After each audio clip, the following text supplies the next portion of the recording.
예수님께서는 혼자 산에 올라가셔서 기도를 자주 하셨습니다. 그런데 이날은 몇 명의 제자들을 데리고 또 어떤 높은 산에 기도하러 올라가셨죠.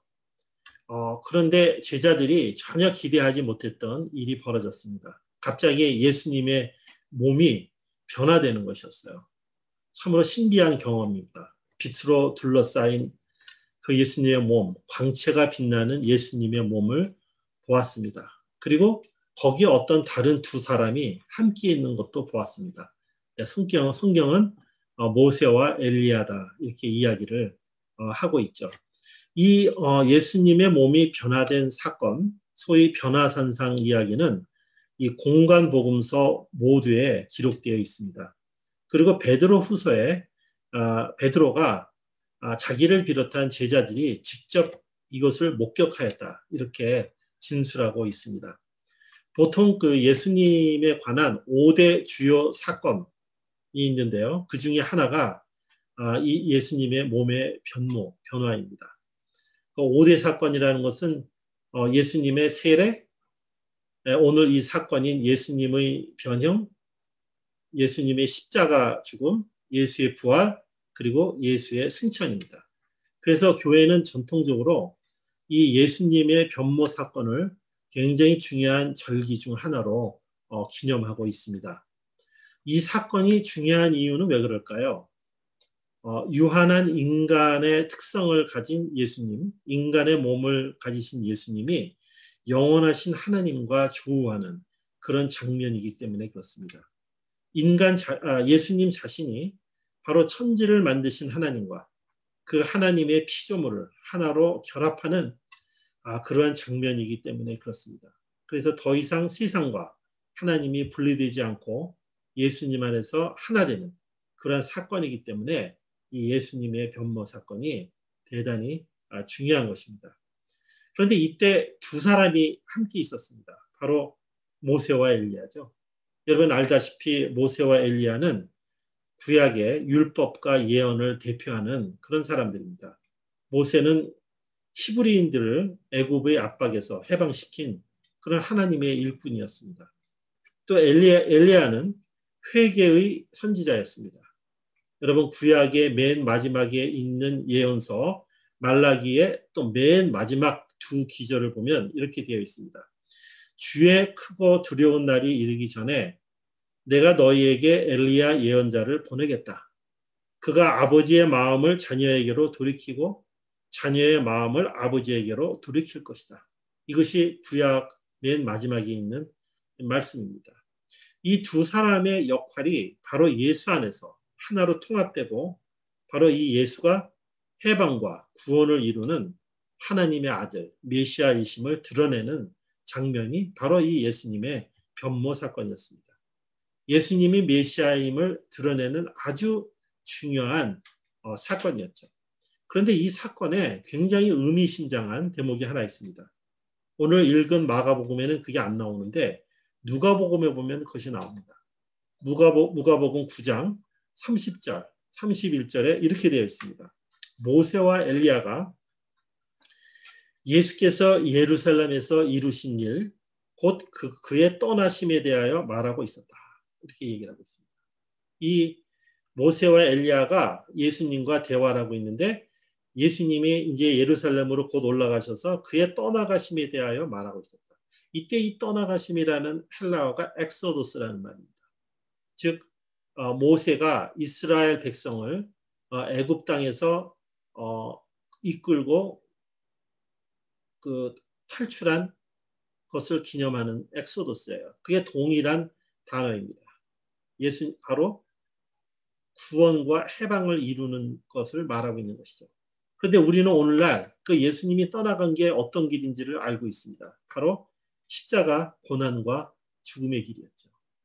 그 십자가와의 고난과 죽음에 대해서 지금 말하고 있는 것입니다. 그리고 이 십자가 사건이 닥칠 것이다 이렇게 된 것이 아니라 이루실 일이다 이렇게 얘기하고 있습니다. 의도적으로 목적을 가지고 이 길을 성취할 것이다 이렇게 말씀하고 있는 것이죠. 즉 인간의 해방과 구원의 예수를 통해 완성의 모습을 보여주는 그 영광의 순간인데, 그 영광의 순간에 바로 그 예수가 걸어가야 할 십자가의 고난의 길을 제시하고 있는 것입니다. 영광의 자리에서 고난의 자리로 전환하는 극적인 순간이 바로 이 예수님의 변모 사건입니다. 인간의 해방과 구원을 이루기 위한 구속사적인 자기 희생의 길이 바로 하나님 아들 예수 그리스도가 걸어가는 길이라는 것이죠. 그런 길을 걸어가야 되는 예수님 안에서 제자들은 오늘 본문 말씀에서 하나님의 영광을 보았다. 이렇게 이야기하고 있습니다. 그런데 여러분, 사도 바울은 굉장히 중요한 이야기를 하고 있습니다. 이 사건과 관련해서. 고린도후서 3장 18절에 이렇게 얘기하고 있습니다. 이 예수님의 변모 사건을 가리키면서 믿는 자들의 변모에 대해서 말하고 있습니다. 예수님만의 변모가 아니라 우리 바로 믿는 자들의 그런 트랜스피규레이션에 대해서 이야기하고 있습니다. 우리는 주님과 같은 모습으로 변화하여 점점 더 큰 영광에 이르게 됩니다. 이것은 영이신 주님께서 하시는 일입니다. 이렇게 바울은 이야기하고 있습니다. 예수님의 변모 사건은 그 예수를 따르는 우리에게도 해당이 된다는 이 말씀이죠. 그렇습니다. 우리도 예수를 믿는 신앙 안에서 시간적인 한계를 지니고 살아가지만 우리가 영원하신 하나님을 믿음 안에서 만나고 하나님의 자녀가 되고 또 예수 그리스도의 길을 가게 된다는 것입니다.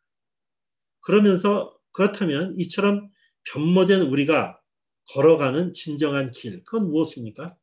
우리는 예수님과 다른 길을 걸어갈 수 없습니다. 예수님과 동일한 길이에요. 네, 바로 십자가의 길입니다. 그리스도인이 걸어갈 수 있는 길은 십자가 외에는 존재하지 않습니다. 아직도 억압과 차별로 신음하는 모든 사람들을 위해서 또 모든 피조물들을 해방하고 진정한 구원을 가져다주는 그 십자가 사역에 우리는 동참하게 되는 것입니다. 결국 이 십자가의 예수님의 자기 희생이라는 것은 사랑이라는 말로 대신할 수 있습니다. 성경에서는 사랑이라고 얘기할 때 예수 그리스도의 십자가의 대속의 길로 걸어갔던 것, 그 자기 희생을 통한 속죄의 사랑, 그 사랑을 이야기하고 있는 것입니다. 그리고 그 사랑으로 우리 인간과 세상을 살리게 된다는 것을 말하고 있습니다. 우리는 개신교죠. 캐톨릭하고는 다릅니다. 그럼에도 불구하고 참 이 캐톨릭을 통해서 배울 점도 많이 있습니다. 저는 2014년도에 그 프란치스코 교황이 한국을 방문했을 때 강론을 했었는데 그 강론의 제목이 이렇습니다. 가난한 이들의 소리 없는 외침을 듣고 손길을 뻗으십시오. 그는 교황의 취임식에서도 똑같은 얘기를 했습니다. 취임식 때 첫 마디 말이 교회는 항상 가난한 사람들과 함께합니다. 였습니다. 그것이 교회의 본질이라는 얘기예요. 여기서 가난한 자는 누구입니까? 물론 경제적으로 고통을 겪고 있는 수많은 사람들. 의식주가 없어서 삶과 죽음의 경계에 서 있는 사람들을 말할 수도 있겠죠. 또 병든 사람들, 어린아이들, 또 노인들, 또 이민자들, 또 문화적인 소수자들, 또 장애인도 포함되겠죠. 그리고 수많은 여성들도 이 가난한 자에 포함될 수 있을 것입니다. 이들과 함께하고 이들과 함께 걸어가는 그것이 영광된 길이라는 것입니다. 교회가 설 수 있는 유일한 자리가 이 자리입니다. 교회가 할 수 있는 것은 간단합니다. 늘 가난한 자와 함께하는 것이에요. 그리고 그것이 십자가의 길인 것입니다. 여러분, 우리 종교개혁자인 마틴 루터는 십자가는 모든 것을 시험하는 시금석이다 라고 말했습니다. 그렇습니다. 우리들의 말과 행동, 삶을 한번 살펴보죠.